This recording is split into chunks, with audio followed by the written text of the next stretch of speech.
की भाभी शिशुपाल को दूल्हा बनाने लगती है।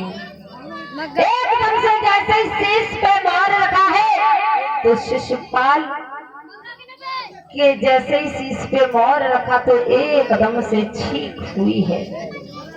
जैसे ही चीख हुई शिशुपाल की भाभी कहने लगी लला देवर अब मान जाओ लला। शिशुपाल कहने लगा भाभी तुम ऐसा नहीं मानोगी, अरे हमें दूल्हा बनाओ।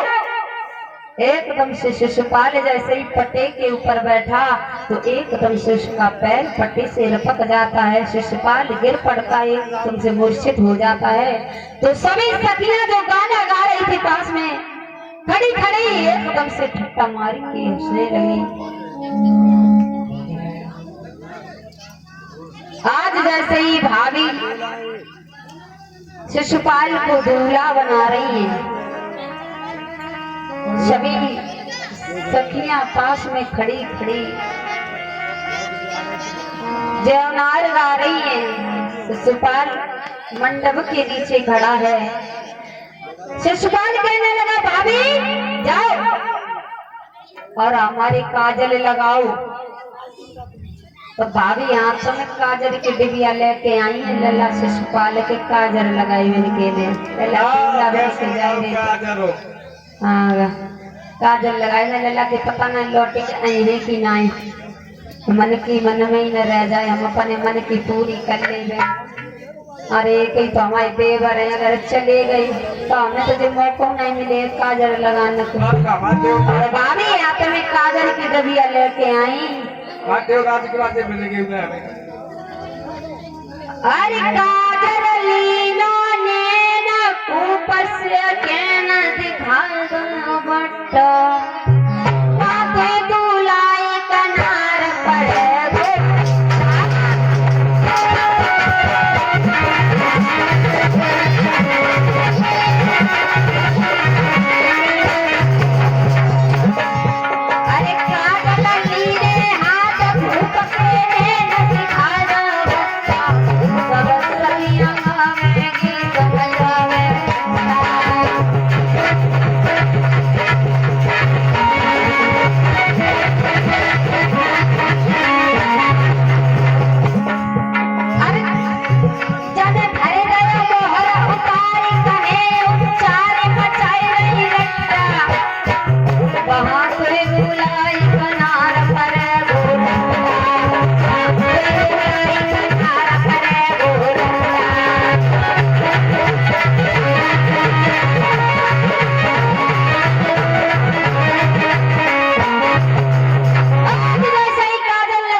खड़ी हुई गाना गा रही थी तो एक कदम से हंसने लगते हैं। एक आंख में काजल लगाओ। शिशुपाल कहने लगा रही भाभी हमारी दूसरी आंख में भी जल्दी जल्दी काजल लगाओ, हमें दूल्हा बना दो क्योंकि मुझे रुक्मिणी के साथ में शादी करने के लिए जाना है, जल्दी जल्दी करो। भाभी कहने लगी लला देवर अब हमारी बात मान ले। लला हमें तो ऐसे लगा था तुम जाए आयो परंतु लौट के नहीं आयो। लला ओ देवर कुछ नहीं चढ़ी है क्या पानी धो दे। अब बोली है भाभी सुनो देवर जी अब जिद छोड़ो माल मेरी बात रुक मेरे तो जाएगी नहीं आते साथ रुक मेरे तो जाएगी नहीं आते साथ।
भाभी ने कहा लला देवर अब मान जाओ। लला देवर कहने लगे भाभी तुम हमें दूल्हा बनाओ तो बनाओ ना यहाँ से चलती बनाओ। कैसे बैठाने में यार बड़ा सोची ले लला जब तुम नहीं मानता तो एक कदम से लला के कजरा लगाई दो दूल्हा बनाई दो। और शिशुपाल ने अपनी सेना को लिया है। आज सेना को लेकर के अपनी बारात को लेकर के चल देता है कुंदनपुर के लिए।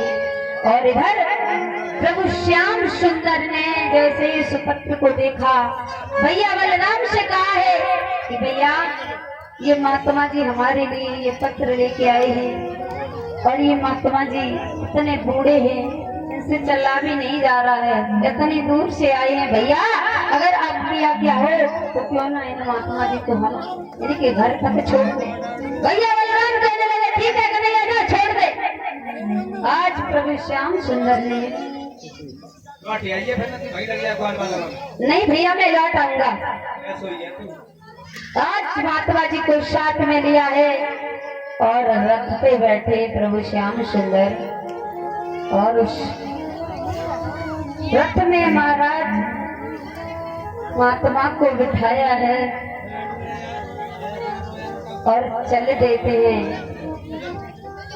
आज प्रभु श्याम सुंदर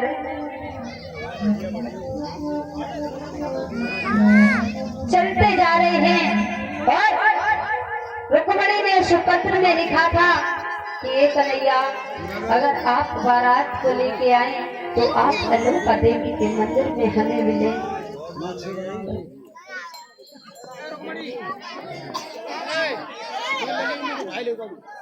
लली आ जाओ यहाँ बता बढ़िया कन्या आ जाओ।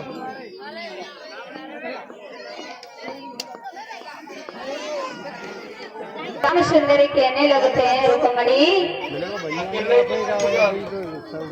दोबारा भागवत करवा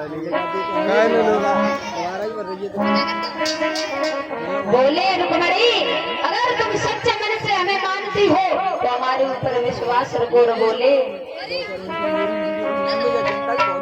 पाप हो जिस प्यार में उस प्यार की ऐसी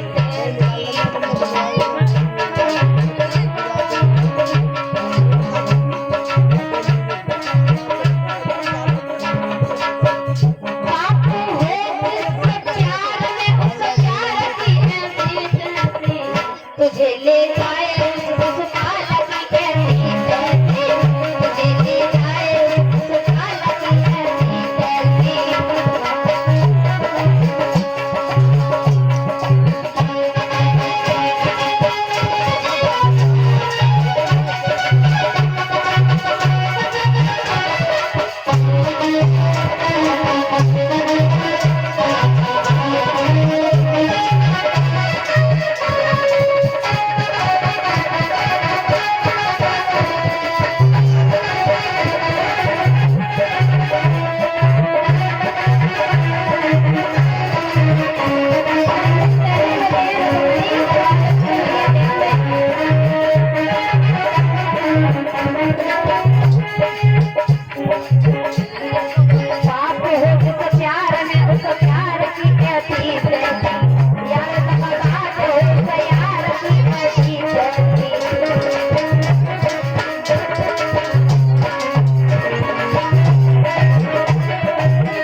रुक्मणी अगर तुम मुझे सच्चे मन से चाहती हो तो हमारे ऊपर भरोसा रखो और उस पाली की हमारे आगे कोई दाल नहीं करने वाली। इधर भैया राम सोचने लगे बहुत देर हो गई कन्हैया गया है अभी तक नहीं लौट के आया। एकदम से भैया बलराम ने अपना हल और मूसल लिया और चल देते हैं कुंदनपुर के लिए। प्रभु श्याम सुंदर उसी मंदिर में छुपे हुए थे। आज मैया ने जैसे ही रुक्मणी ने कन्हैया को देखा और कन्हैया ने मैया को देखा, आपस में बातें करने लगे हैं। लेकिन हमारे भैया का साला शिशुपाल अपनी बारात को लेकर के हमारे दरवाजे पर आ गया है। प्रभु श्याम सुंदर ने रुक्मणी का हाथ पकड़ा है और एकदम से रथ में बिठाया है, रथ में बिठाया और एकदम से ले जाने लगे। रुक्मणी की सहेलियां एकदम से घर पे आई, मैया को बताने लगी, मैया अरे बहन चली गई रुक्मणी। मैया कहने लगी रुक्मणी चली गई, अरे किसके साथ चली गई? तो बोली अम्मा हो दीदी चली गई, अम्मा हो दीदी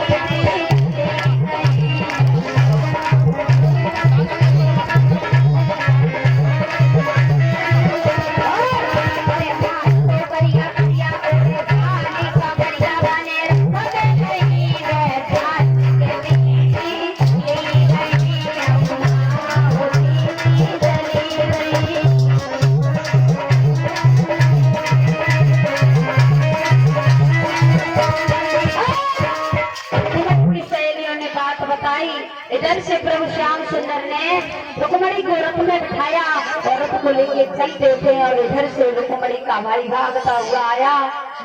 एकदम से प्रभु श्याम सुंदर से ललकार के कहने लगा, अरे बाबर चोर बने क्या, रुक जा, अगर तेरे हिम्मत है तो रुक जा, तू हमारी बहन को लेकर के जा रहा है। अरे ना तुझे तेरी माँ की दूध की सौगंध है, तू खड़ा हो जा। आज कन्हैया को जैसे ही माँ के दूध की सौगंध खिलाई तो प्रभु श्याम सुंदर रुक जाते हैं। रुक्मणी कहने लगी, महाराज चलिए, हमारा भैया बहुत खतरनाक है, वो मार देगा। कृष्ण भगवान कहने, अरे यार रुक्मणी पहले हम तेरे सभाई को देखते हैं।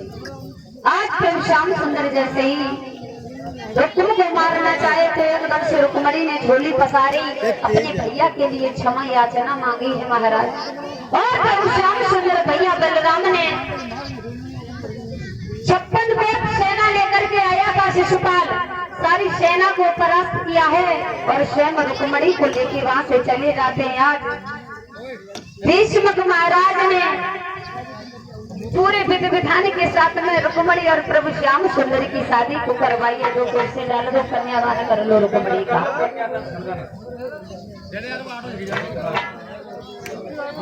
परीक्षित महाराज निकल के आ जाओ कन्यादान करने के लिए, ये लास्ट कन्यादान है। 2 चेयर डलवा दो।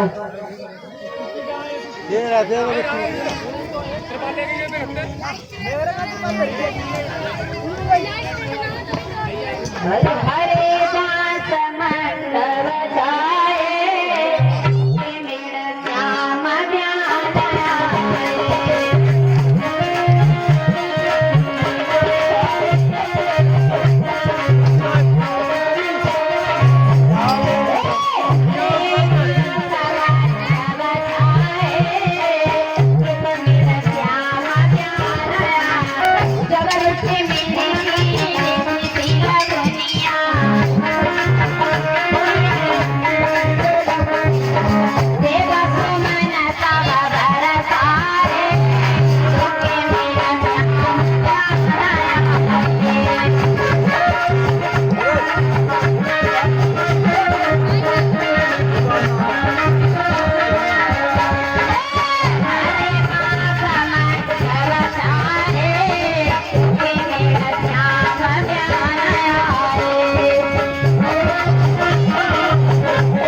श्याम रुक्मणी को लाया गया है और रुक्मणी का कन्यादान हो रहा है। हमारी माता बहन कन्यादान लेने वाली निकल के आ जाएं। जो भी रुक्मणी प्रभु श्याम सुंदर के लिए वस्त्र आभूषण लेके आई हैं वो निकल के आ जाए, कन्यादान करेंगी। कि करेली जो कन्यादान रुक्मणी की हुई रही सगाई, जो कन्यादान रुक्मणी की हुई रही सगाई।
कन्यादान होने लगा है।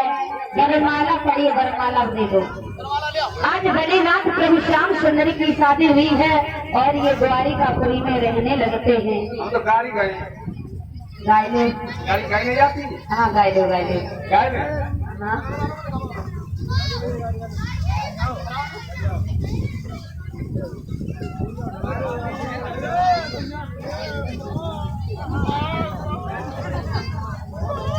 पवन देवता भी आ गए हैं रुकमणी का कन्यादान करने के लिए। अरे आए जाओ आए जाओ।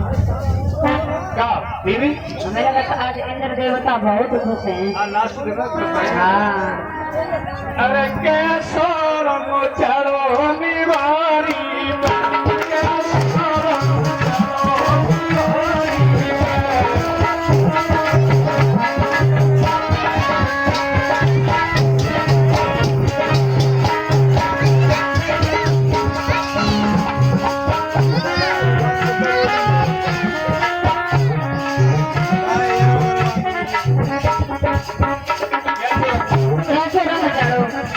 भाई जाओ बड़ा देखो तुमने खान जाओ करके घर में बात है जो गए देखो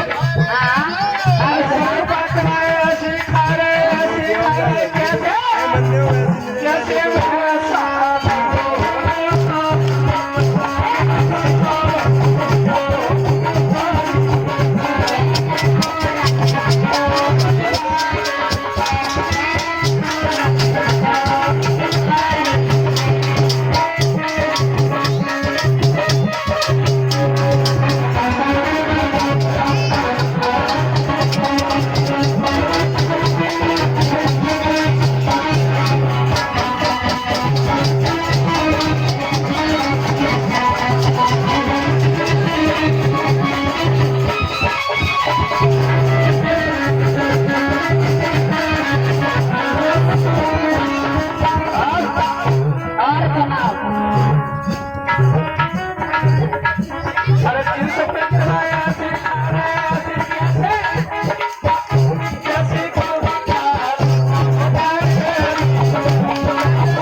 इधर प्रभु श्याम सुंदर की पहली शादी रुक्मणी के साथ में हुई है, दूसरी सत्यभामा के साथ में, तीसरी जामवंती के साथ में, चौथी लामचिल्ला के साथ में और पांचवी कालिंदी के साथ में, छठवीं लसवड़ा के साथ में और सातवीं शादी हुई है चित्रविंदा के साथ में और आठवीं श्रद्धा के साथ में, कोयला के साथ में। बताया जाता है कि भोमा सुरासुर के कैद में 16,000 कन्याएं 16,100 कन्याएं कैद थी। प्रभु श्याम सुंदर ने आज सभी कन्याओं को झुकाया और कन्याएं कहने लगी कन्हैया आप मुझे अपनी शरण में ले लो, क्योंकि इस राक्षस ने मुझे कैद करके रखा था, मैं अपने घर भी नहीं जा सकती हूँ।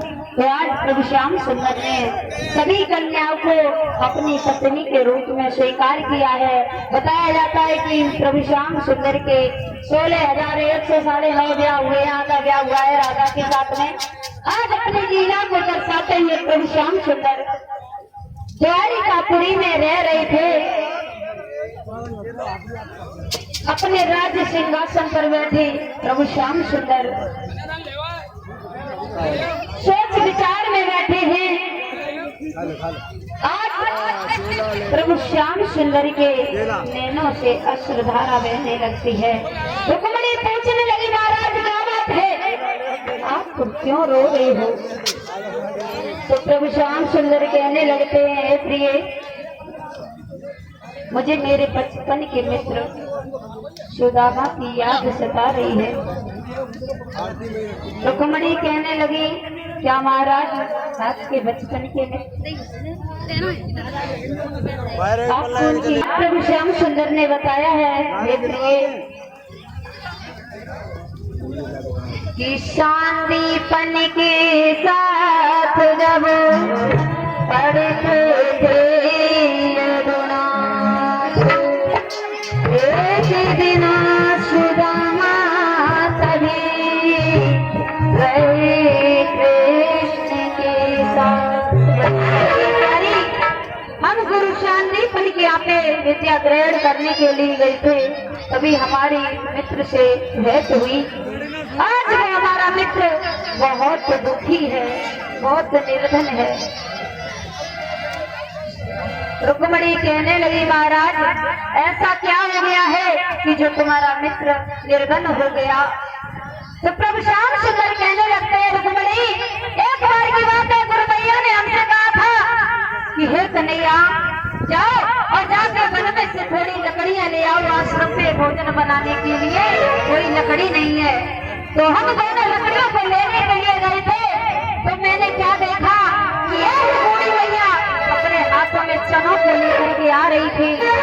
तब तक चोरों ने अपने चनों को चुरा करके भाग गया। हे प्यारी, मैं उस बूढ़ी मैया के पीछे पीछे गया था और हमारा मित्र वहीं पर खड़ा रहा। तो उस मैया ने उन चनों को श्राप दे दिया था कि जो भी इन चनों को चलेगा वो निर्धन हो जाएगा। प्यारी, एक बार की बात है, जब हम लकड़ियां लेने के लिए गए तो वही चने ला करके गुरु मैया ने हमें दे दिए। समझाते हैं इधर कहने लगे, प्यारी हमारी गुरु मैया कहने लगी है हमसे कि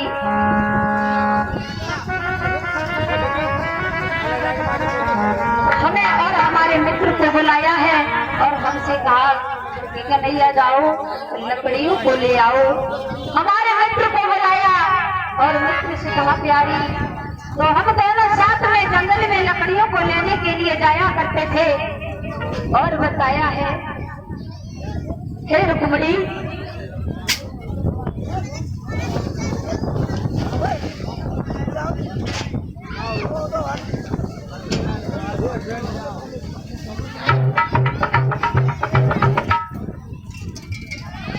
क्या बात है चौड़ने वाली मैया, अरे तुम्हारी सभा में प्रभु का गुणगान हो रहा है? और तुम तो भैया रंग में रंग डाल रही हो। माता रानी बोले, चौड़ने वाली मैया की, भैया वाले बाबा की, मेलोड वाली मैया की, मेलो बाबा की। हे माता रानी, ज्यादा ना 2 घंटा का समय दे दो, बाकी तुम पूरी रात बरसी हो। Hello hello. प्रभु श्याम सुंदर अपने मित्र की याद में शोक मनाते हैं।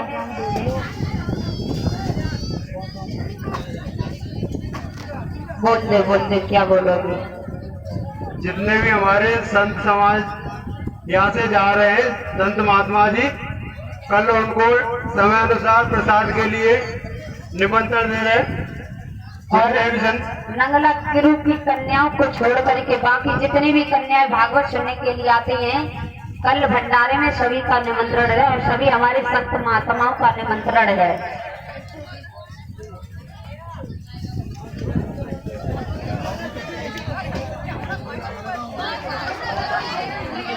अरे गाँव किए हुए इधर जब प्रभु श्याम सुंदर ने रुक्मणी को इतनी बात बताई है, इधर प्रभु श्याम सुंदर दिन दूनी रात चौगने उठते गए और इधर सुदामा पर दिन दूनी गरीबी आने लगी है। आज सुदामा इतना निर्धन हो गया है भैया, हमको खाने पीने के लिए सुदामा के घर में कुछ नहीं। सुदामा की पत्नी भामिनी पूछने लगती है, महाराज इस गरीबी का क्या कारण है? तो आज सुदामा ने भामिनी को गरीबी का कारण बताया है। महाराज कहने लगी, भामिनी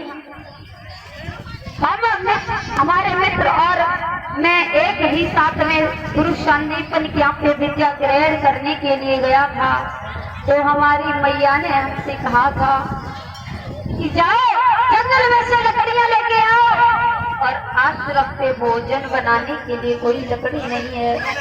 रुक्मणी, भामिनी, मैं और हमारा मित्र दोनों साथ में लकड़ियों को लेने गए थे और हमारी मैया ने हमें चने दिए हुए थे। उन चनों को शराब लगा था। तो मैंने सोचा कि अपने मित्र को न निर्धन करते हुए वो चने मैंने अकेले चावल लिए, अपने मित्र को कुछ नहीं दिया।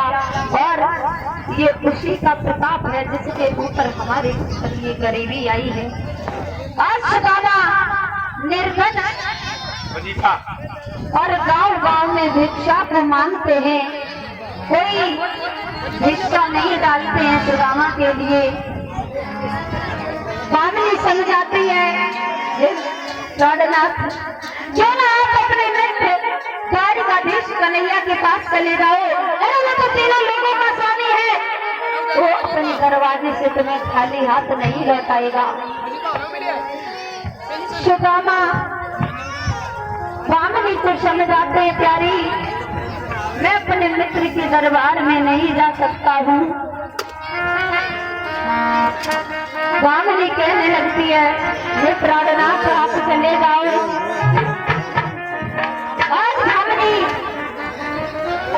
टूटे फूटे कंदलों को मांग के लाती है, सुदामा को दे देती है, महाराज आप ये ले जाओ और ये ले जाकर के अपने मित्र को सौंप देना।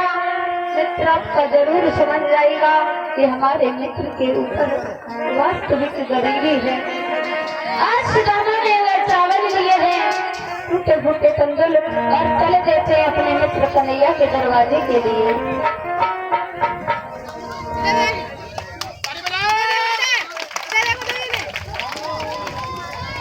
और ये हमारी बहन अंजलि व्यास के गले में नोटों का हार डाल के व्यास का सम्मान कर रही है। प्रभु अपनी कृपा दृष्टि इनको पर बनाए रखे और इनके आप यही जानत धन की ओर बढ़ते रहे।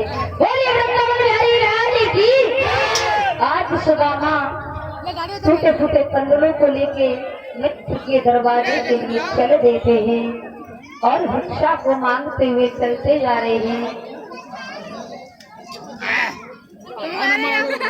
दिन भर बेचारे द्वार द्वार दाता दाता चिल्लाते थे।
परंतु उन्हें कुछ नहीं मिलता था और बामनी के समझाने पे जब श्याम सुंदर के दरवाजे के लिए सुदामा चलता जा रहा है। महाराज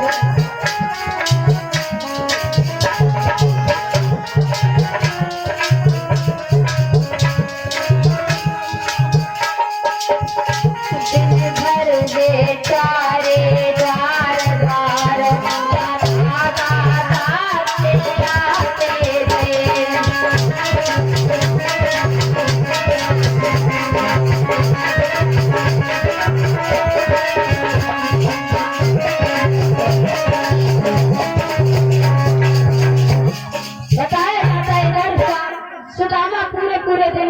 थे, लेकिन उन्हें खाने के लिए कुछ नहीं मिलता था। बामनी के कहने पर आज चले अपने मित्र के दरवाजे के लिए। सुदामा भिक्षा को मांगते हुए चलते जा रहे हैं, चला नहीं जाता है। बूढ़े ब्राह्मण हैं, गिरते हैं, उठते हैं, फिर चल देते हैं।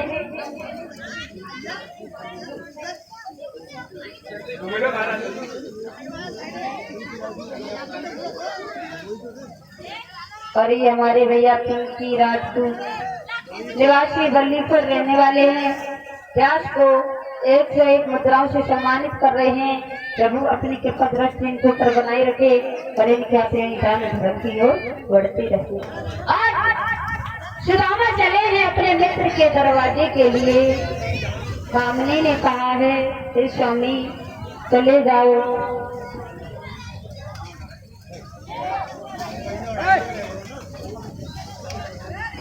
कि चले गए सुदामा डगरिया में भैया ठीक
भिक्षा को मांगते जा रहे हैं, प्रभु का गुणगान करते जा रहे हैं।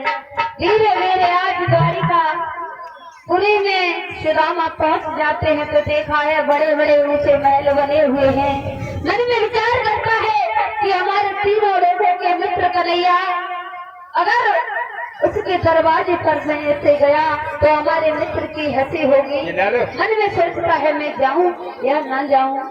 आज सुदामा चलता जा रहा है, रास्ता भटक गया है और एक ग्वाले से पूछने लगा, भैया अरे ओ ग्वाले, पूछा है भैया अरे ये कौन सा नगर है? आज उस ग्वाले ने बताया कि ये द्वारिकापुरी 6 है। मन में सोचने लगे मुझे द्वारिकापुरी 1 जाना था, परंतु हम द्वारिकापुरी 6 में पहुंच गए हैं। आज सुदामा जी सोचते विचारते अपने मित्र के दरवाजे पर पहुंचे तो श्याम सुंदर ने जैसे ही देखा सुदामा को हृदय से लगा लिया है। ए मेरे बचपन के मित्र, मैं तुम्हारा कब से इंतजार कर रहा था और आपको अब जाके हमारी याद सताई। आज अपने मित्र को हृदय से लगाया है।